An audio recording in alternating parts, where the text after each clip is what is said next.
wabarakatuh. Shalom, Om Swastiastu, Namo Buddhaya, salam kebajikan dan salam sejahtera bagi kita semua. Halo semuanya, perkenalkan nama aku Siti Cutmurai Intan Putri, bisa dipanggil Intan, dari SMP Negeri 3 Rancaekek. Aku salah satu peserta Lex Sambedas dari perwakilan SMPN 3 Rancaekek. Pada kesempatan kali ini, aku siap mengikuti tantangan Lex Sambedas pada bulan Maret, yaitu mereview buku. Pada kesempatan kali ini, aku akan mereview buku menggunakan teknik AI, yaitu A. Alasan, I. Isi, dan H.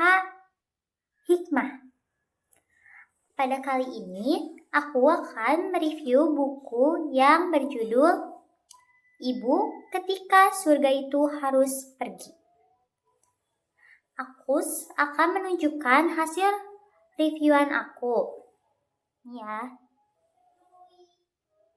Atau lebih jelasnya bisa dilihat dari ini. Jadi, judul buku ini diulang sekali lagi, yaitu Ibu Ketika Surga Itu Harus Pergi. Penulis buku ini yaitu Utami Pancadewi. Penerbitnya yaitu Cahaya Fiksi dan tebal bukunya yaitu 178 halaman. Dimulai dari A, yaitu alasan. Alasan aku memilih buku ini yaitu karena pada saat pertama kali melihat buku ini, dari segi cover bisa dibilang cukup menarik. Dan saat membaca judulnya, aku benar-benar tertarik banget. Terus, ini juga direkomendasikan oleh kakak aku. Karena buku ini tuh bercerita tentang seorang perjuangan ibu. Jadi aku tertarik buat review. Selanjutnya I, yaitu isi. Isi buku ini menceritakan kehangatan masa kecil Ismail. Bagi Ismail, ibu adalah segalanya.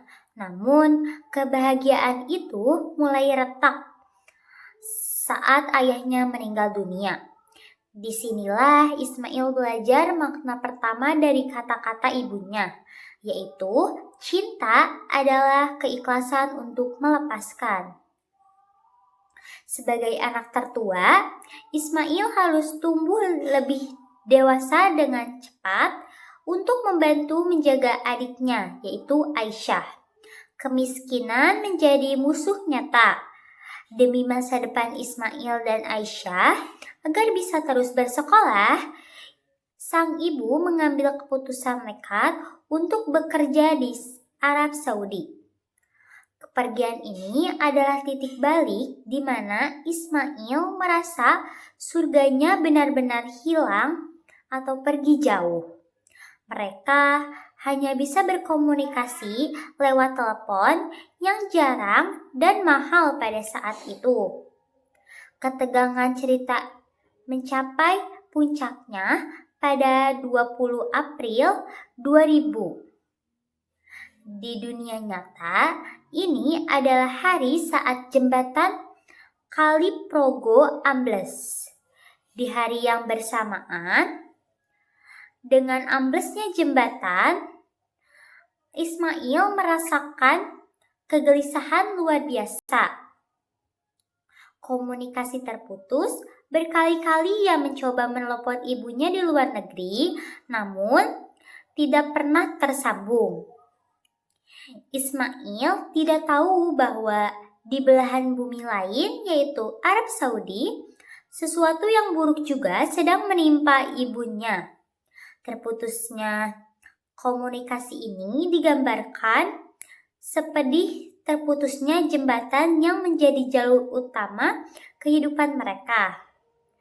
Di akhir, Ismail dan Aisyah tabah dalam menghadapi ketidakpastian. Ismail dihadapkan pada pilihan sulit, yaitu menerima kenyataan bahwa ibunya mungkin tidak akan kembali atau tetap menyimpan harapan meski segalanya mustahil. Saat Ismail lulus SMP, ia diberi sepeda motor sesuai ucapan ibunya, yaitu akan memberi Ismail sepeda motor saat ia sudah lulus SMP. Ismail menggunakan sepeda motor itu untuk bekerja agar mendapatkan uang selama ibunya tidak bisa mengirimkan uang kepadanya dan adiknya. Saat Ismail baru saja selesai mengemasi barang belanjaan milik pelanggan, ia menyadari bahwa motor yang ia parkirkan sudah hilang. Karena kejadian itu, Ismail dan Aisyah harus pergi dari rumah omnya sendiri. Mereka berdua pergi ke Lampung untuk mencari rumah Mas Amir, tetapi mereka tidak menemukan alamatnya. Saat itulah Ismail dan Aisyah memilih bekerja sebagai karyawan semprot herbisida. Ismail dan Aisyah mendapatkan kabar menyedihkan dari Arab Saudi bahwa ibunya telah mendapat tuduhan yang mengharuskan ibunya dihukum mati. Karena tahu ibunya tidak salah, Ismail berniat melapor kepada polisi untuk menyelamatkan ibunya. Omnya, yaitu Om Seno, membantu mencari keadilan untuk ibu Ismail. Setelah sekian lama, Ismail mendapat kabar baik tentang pembebasan ibunya. Ismail dan Aisyah senang karena sebentar lagi ibunya sudah boleh kembali ke Indonesia dan bertemu lagi dengan mereka. Terakhir, yaitu hikmah.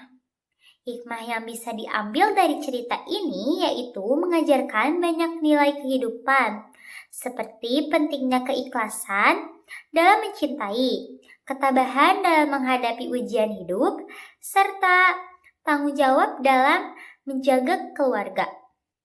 Melalui kisah perjuangan para tokohnya, pembaca juga diajak untuk tidak mudah menyerah dalam menghadapi kesulitan dan selalu berusaha membahagiakan orang tua. Selain itu, buku ini juga mengingatkan kita untuk selalu berbakti kepada ibu dan menghargai setiap kebersamaan dengannya. Karena kasih sayang seorang ibu merupakan hal yang sangat berharga dalam kehidupan. Sekian dari saya. Wassalamualaikum warahmatullahi wabarakatuh. Salam literasi.